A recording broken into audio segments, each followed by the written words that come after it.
What's up everybody? My name is Tony, and first and foremost, thanks for stopping by my channel and watching this video. So you've been applying and applying, and you finally got an interview for that dream job that you've been hoping and praying for. And now you're thinking, how do I prepare for this? What do I do to make sure I'm successful when I go into that interview? Look no further, I got your back. Interviewing can be a super nerve-wracking experience, and sometimes they're really tough to prepare for. I spent a lot of time on both sides of the interview table, and I've come up with 10 tips to not only help you prepare for your next interview, but to also ensure you're successful during that interview. So if you haven't already, go ahead and give this video a thumbs up and subscribe to my channel. If you want to know your next interview, I highly encourage you to stick around. I know for a fact you're going to enjoy this video.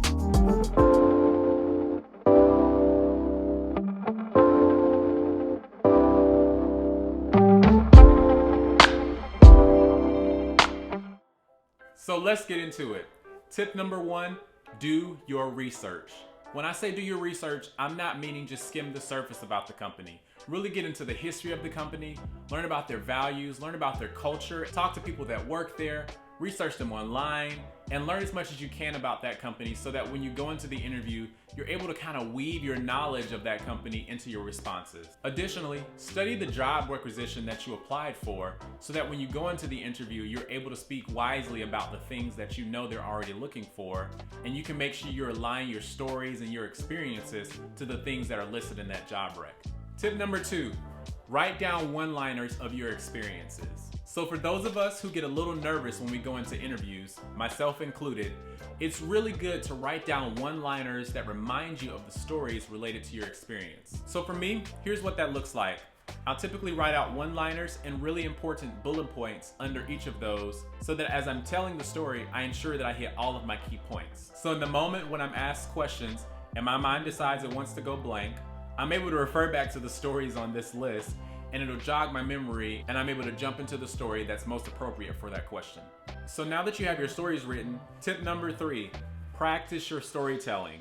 So I will practice telling my story anywhere that I am. I definitely do it at home in the mirror. So my last 2 roles specifically, I completed tasks that aligned directly to the responsibilities that were listed in the job requisition for this role. Some of the things that I'll call out, and one of my favorite places to practice my storytelling is in my car. And I'm all professional and proper, and my baby mama saw me in the meeting just to airdrop me some new. Wrong clip. Let's try that again. I have a couple of experiences that come to mind when I think about how I prioritize work for an agile team. One of the ones specifically is my most recent experience as a product manager. So there are a few things that I focus on when I'm telling stories. One is I want to be concise. I don't want to ramble on because no one wants to hear a super long story. You lose your audience when you do things like that. Next, I want them to be interesting. Make sure that any story you're telling it in a way that's going to be interesting and that'll be memorable for the audience. This way, whenever your interview is over and they're thinking back on all the candidates, they're able to recall the stories that you told because you drew them in, right? Because they were interesting and they were memorable stories. Lastly, I like to get feedback. I like to practice with my friends or my coworkers before I go into that interview, telling the stories that I've written down that I prepared for this interview and get their feedback. Sometimes you may think you're doing or saying things a certain way, but it may not be coming across that way to your audience. So getting feedback becomes one of the ways that you can ensure your stories are being delivered and received the way that you think they are. Moving right along. Tip number 4, look into the camera. One thing that stands out to me when interviewing over a webcam is looking into the camera. It may not seem that serious, but let me show you. So here's what I mean when I say look into the camera. There is a difference between me looking into the camera and me looking at myself or looking at other people in the meeting. I'm sure you can see the difference just that quickly. What I recommend is to put whatever you like to look at close to the webcam. So in the instance where you prefer to look at yourself speak so that you can make sure your mannerisms and your gestures are on point, is to put your face up by the camera. So now when I do this, I can look at myself, but it also still feels like I'm looking at you as the interviewer. Additionally, if you like to look at other people on the call, then I recommend you use the view that has their faces at the top of the screen and slide it as far up to the webcam as you can. That way you're able to see their reactions to things that you're saying, while also being able to look directly at them so that it really starts to feel like you're speaking to them. Tip number, actually, I like this shirt and all, but we're not wearing this to no interview. Let's get fresh real quick.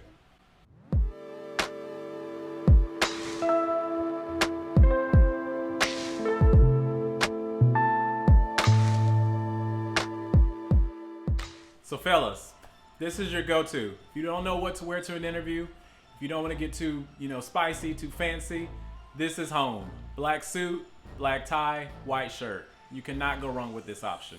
Now, ladies, I can't really give much advice on what you should wear. I don't know. I encourage you to do some research and maybe look up what a good interview outfit looks like for women. So tip number 5 is to show up. So I'm gonna be real with y'all. First impressions absolutely do matter.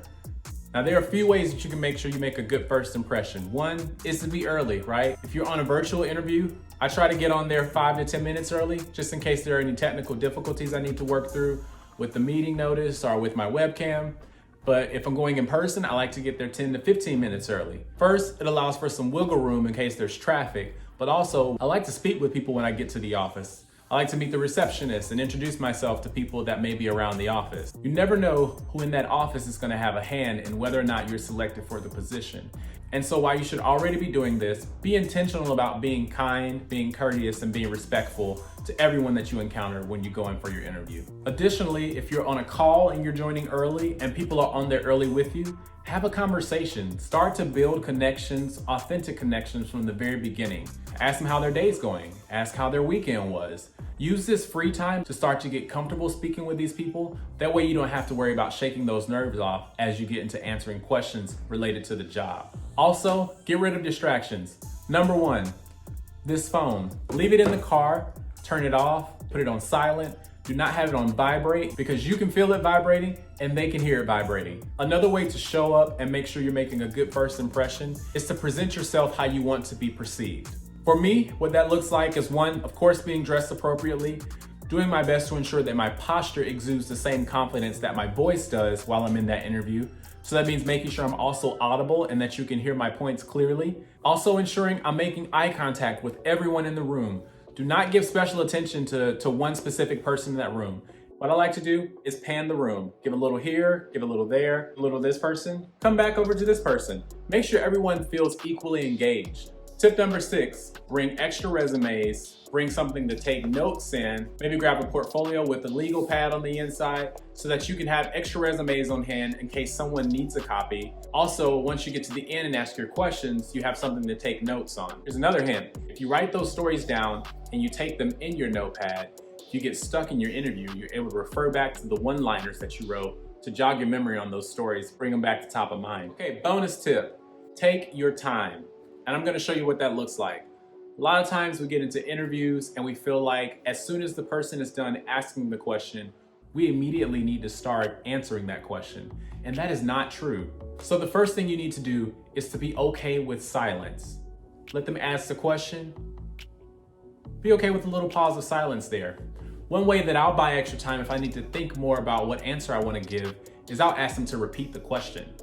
Often in interviews, you're asked super long questions anyway. You may really need for them to be repeated. But even if you don't, asking them to repeat the question again, it buys you at least another 30 seconds to think about what your response should be to that question. Tip number 7, sell yourself. For me, this is really hard. Transitioning from saying, oh, we did this as a team to I did this. But it becomes really important when you're interviewing to talk about what you did and to be confident in your capabilities. An interview is not the time to be coy. It's not the time to be modest and say, oh, I think or I believe.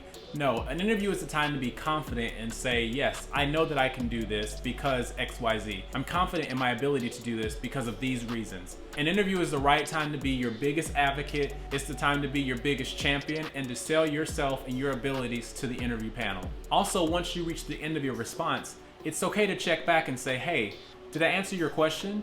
Or did you have any follow-up questions? Just to make sure that you covered all the points they were looking for. Okay, so the pressure is off. You've done your part. You've done well answering their questions. Now it's on you to ask them questions. Tip number 8, bring 3 to 5 really good questions to ask your interview panel. 3 things that I like to ask about in my interviews that really makes the panel have to think is 1, about the organization and the company culture, the team working environment, and then what success looks like 3 to 6 months down the road. Try to think of unique ways to ask your questions that won't require them to give you a boxed answer. Here's an example. Instead of asking, how does the team work together? Does everyone get along? Consider asking, can you tell me about the last time that the team had a disagreement? Or maybe they were at odds about a way to solve a problem? How did the team handle that disagreement?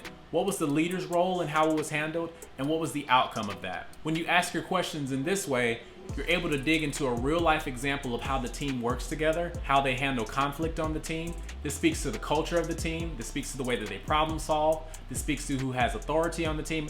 This speaks to how the manager handles authority and allows for the team to work through their issues. There are so many elements that can be covered when you ask your questions in this way versus asking a standard, tell me about the culture of the team. Tip number 9 is to send a follow-up email. This is an oldie, but it's definitely a goodie. And as much as you can, disconnect from the emotion around whether or not you get a response to your follow-up email.